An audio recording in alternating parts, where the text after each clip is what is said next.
Hey everyone, welcome to part two of my entire Iron Man collection up until this point. Um, this is going to be volume three, and I believe all of volume four is in here, and then maybe I think it starts uh, technically volume five, but it's where it got renamed to like I think all of these have been called Invincible Iron Man, but that's like on apps or like if you go on to my comic shop, it's labeled under Invincible Iron Man, while the first like four volumes are just labeled as Iron Man. So let's just dig right in. This is the Wizard one half that all of them did. I want to say 98, 99, something like that. Oh, 98. Okay, so it says it right there, 98. I really like this, the Hero's Return armor. I don't know, I think it's interesting. Sunburst variant that a lot of series did. This is a variant number 2. I really like this too. Now, this volume, again, I've only read through once. So aside from the really cool covers, I don't I don't have much to talk about. Same with volume 1. I've only read through this one time. Um, some of the memorable things, I know like there's one where Tony's armor is, I don't know if it's the, no, maybe. Okay, I don't think so. There's one where his armor gets like struck by lightning or something while he's fighting Whiplash, and he the armor becomes like sentient or something, and wants Tony to like he all this is gonna sound so wrong. He always wants Tony inside of him, or it, I guess, because it's not a he or she, it's an it. It's just the armor, and it's kind of a really weird story. That's just when I think of this volume, that's the first thing that pops to my head. Um, I'm hoping one of these covers will. Oh, is it this? I think it's this when Casada starts it. Maybe.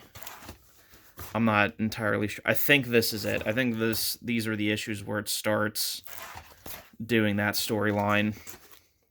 Yeah, okay, because this, I believe this is where he's like on an island or something, and he has to like outsmart the armor and like where he's hiding and everything. But the armor has like an artificial heart arc reactor type thing that he built into it, and then I think it like he like damages Tony, so Tony uses the heart to heal himself or something. I don't know. It was super weird. There are better stories in here like this.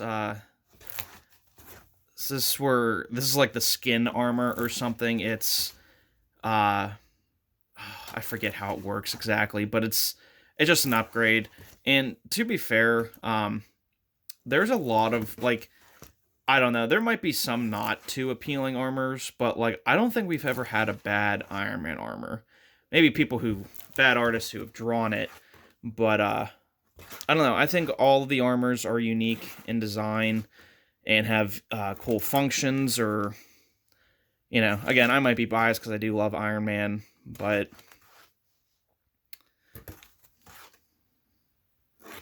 some really cool covers. Oh, that's a great cover. Then I believe this is the armor that is a Toy Biz Marvel Legends. One of the, because they did what? First appearance gold, the Mark III, the Stealth, the Silver Sentry, and Hulkbuster, red and gold. And then this, it's like the modern armor or modular armor. I'm not sure. But yeah, I'm pretty sure that's one of the Marvel Legends. And is it this one? I think this is where he's caught on camera in the Iron Man armor or something, or like enough people were questioning that Iron Man couldn't just be his bodyguard. And he's like, "Yeah, screw it, I'm Iron Man," and that's where he reveals it.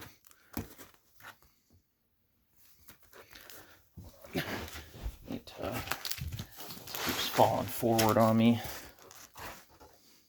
Oh, and this is where him and Doom, I think, go back. There's a time travel story in Volume 1 where him and Doctor Doom are transported to, like, is it MacArthur?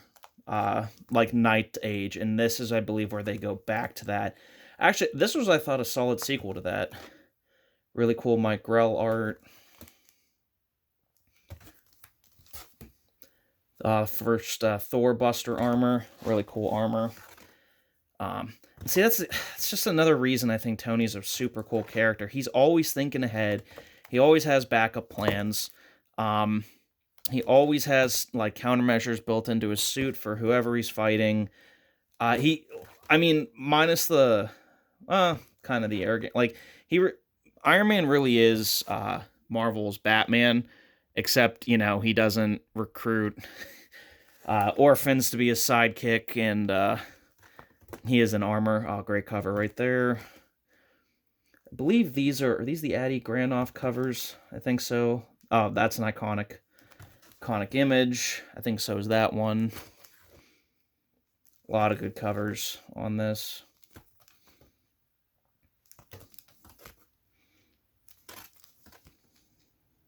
And this, I think this armor's what they built, or not built, like designed the Mark III for the Iron Man movie heavily off of. Because he's got, as you can see, he's got gold up here on the upper arms and like here at the leg. Like the gold really takes like a back step, I guess, to the red. I think this is where they got most of the design from. Then like, the shoulder pads and the arm gauntlets. Disassembled.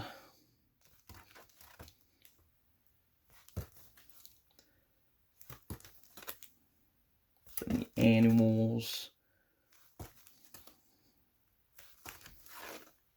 This was really cool, Iron Man in the end. I really like this armor. This might have been, was this like 2004, 2006?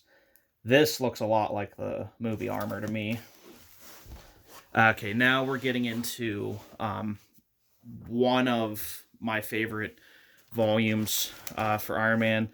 So I start number 7 because I have the first 6 graded. That was the Extremis story. I love the Extremis armor and the powers and all of that. I thought that was super cool. But variant, sketch variant.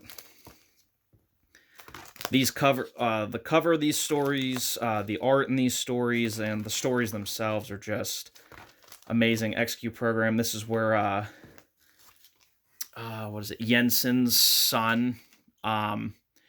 He becomes a villain. He thinks Tony helped kill his father or didn't save him or something. He thinks Tony did something, so he's just having Tony like basically do his bidding because he was smart enough to.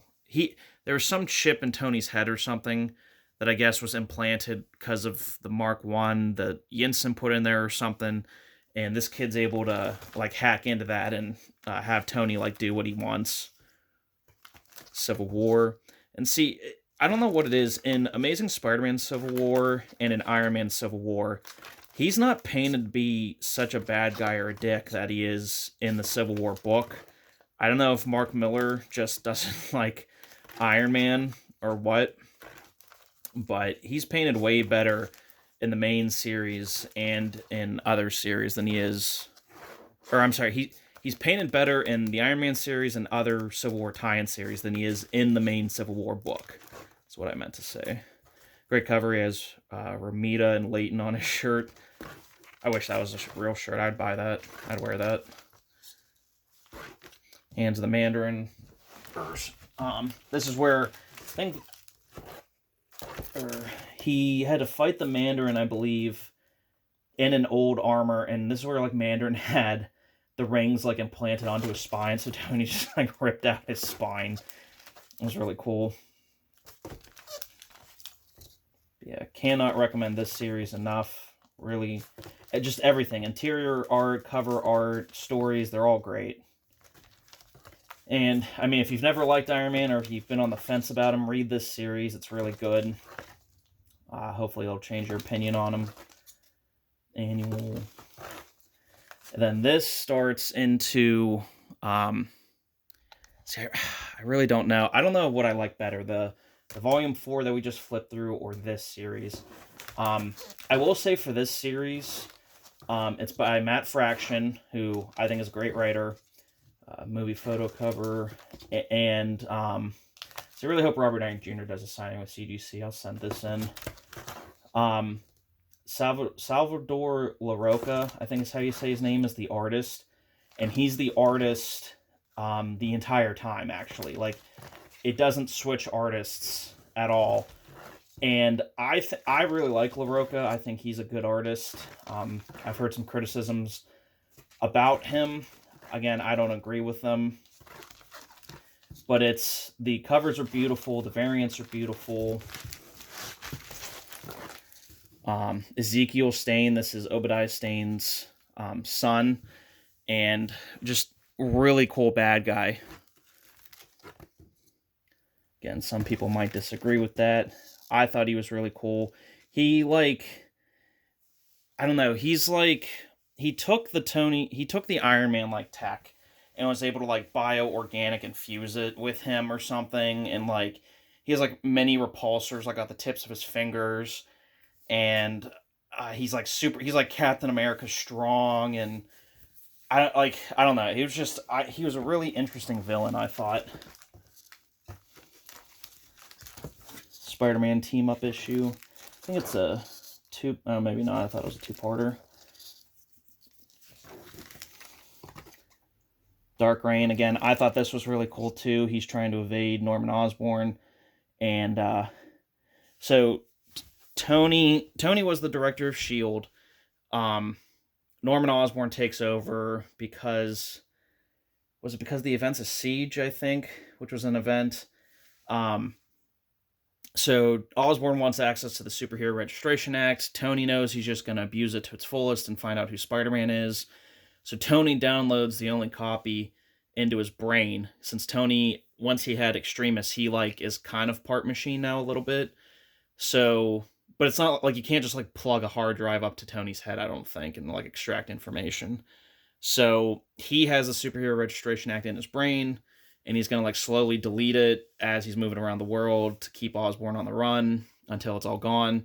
But then he had a backup plan to reboot everything, reboot his brain from pre getting the Superhero Registration Act. This is also the first rescue armor that Pepper wears. And this was a recent acquisition, actually, the second print. He has to fight Rhodey to make it look good. He fights Namor. Osborn tries taking the rescue armor. This is a second print? Yeah, second print. Fights Madame Mass. This is where Tony and Pepper, I think, finally hook up.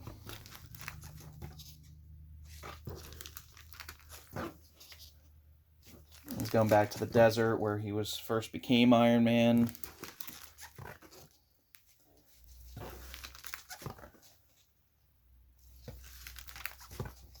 This arc, okay, this is the one thing I will say. This arc was kind of weird. This is where, Tony's this is the process of, because he's, practically brain dead. He had, some method that, Doctor Strange was gonna, rescue his soul, and, they're gonna, put the arc reactor that Pepper had in her, because she was damaged during an Ezekiel Stane attack. So they're gonna, put her arc reactor in his chest for, basic life functions, and, Thor's gonna strike lightning on Captain America's shield, which is connected to Tony's arc reactor. It got so convoluted. They're saving his body and his soul, and it was just super weird, and he's going through this, psychedelic thing the whole time, where it's, him and his dad built these things, and he's, it was a weird, convoluted way to bring him back, instead of just bringing him back. However, then we get to hear one of my favorite armors, the Bleeding Edge armor, which the suit just literally is just inside of Tony. It just, because he can control his body to, basically open up wounds, but, he doesn't feel them or it doesn't hurt him. The suit just, kind of pours out of them. And, this suit also is, as close as, Infinity War and Endgame, how it's, super nanotech. That's what this suit basically is. Another movie armor. I really hope Robert Downey Jr. does a signing. I could send stuff in.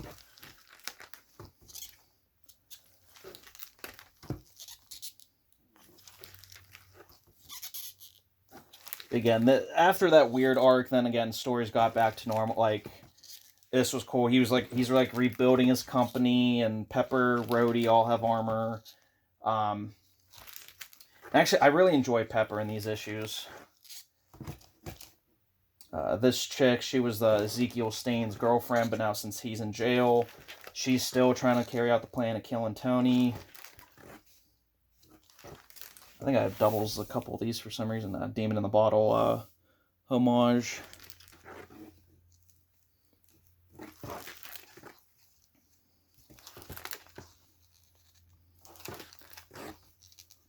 $500. This is the it's just a variant. 500.1. This was a really cool issue too. Oh crap! This was really cool. Like, it dives into like who Tony is and gives you kind of like kind of like another origin, but like from a cool new perspective. So, this is again kind of like why he drinks, villains he's fought, why relationships never work out, why he's Iron Man. It's a really cool issue. 501. And Doc Ock. This is when Doc Ock was dying pre-Superior Spider-Man. He's going to Tony for a cure. Then variant Captain America anniversary issue. Alright guys, that's it for that box. So next will be the third long box. And then I have a fourth long box, and then 3 graded boxes. I think I'm going to make the graded boxes one video. Since I got my phone fixed now, I can record past 30 minutes now. So I might just make that one big final video. I'm not sure. But yeah, hope you guys enjoyed this. Literally comment down whatever you want. Did you like this? Did you like any issues or covers in particular? What's your favorite Iron Man run? And I'll see you guys in the next video.